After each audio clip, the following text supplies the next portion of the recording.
শুভ দুপুর বন্ধুরা। আমি এখানে একটু ময়দা মেখে দিচ্ছি। ময়দার মধ্যে সাদা তেল আর একটু 1 চামচ বেকিং পাউডার আর 2 চামচ টক দই দিয়ে ভালো করে ময়দাটা মেখে নিয়েছি।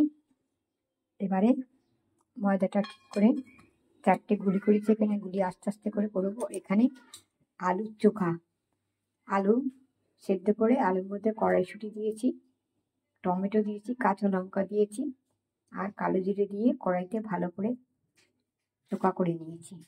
এবারে আর এই কটা আলুর পরোটা করব সোনামণিদের জন্য। এবারে তো কড়াইশুঁটি কচুরি করে সোনামণি দিতে পারিনি। এবারে আলুর চোখা করে আলুর পরোটা করে দিই।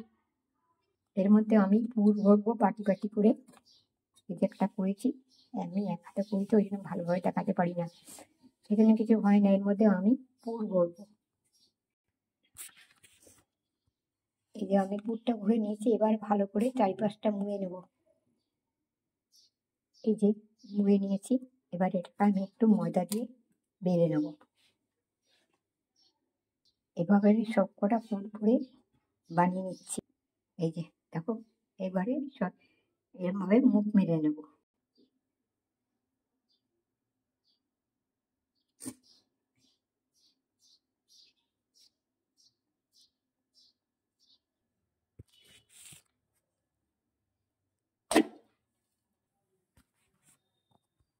এগুলো হালকা হাতে ভাজতে হবে।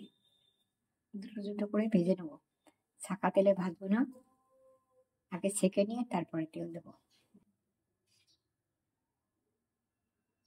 এর মধ্যে ঘি আর তেল মিশিয়ে রেখেছিলাম।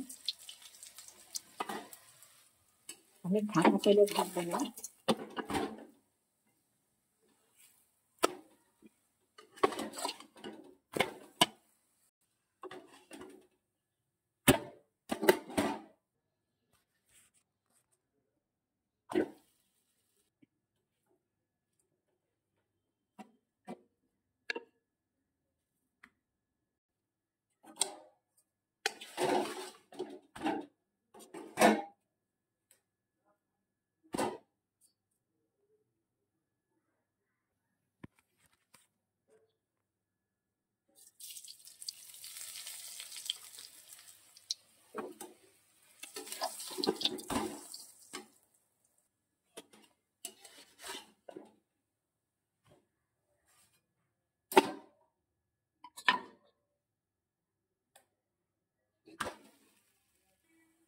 হয়ে গেছে আমার পরোটা।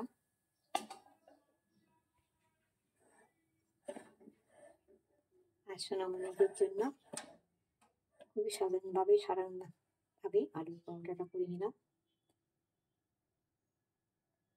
হরে কৃষ্ণ, জয় রাধে গোবিন্দ। তোমরা ভালো থেকো। আমি শুধু ময়দাটা, চিনি আর নুন আর সাদা তেল দিয়ে একটু কালো জিরে দিয়ে ভালো করে মেখে রেখেছিলাম। তারপরে আমি আলু, টমেটো, ধনের গুঁড়ো, জিরে গুঁড়ো, কাঁচা লঙ্কা, কালো জিরে দিয়ে চোখা বানিয়ে নিয়েছিলাম নুন হলুদ দিয়ে।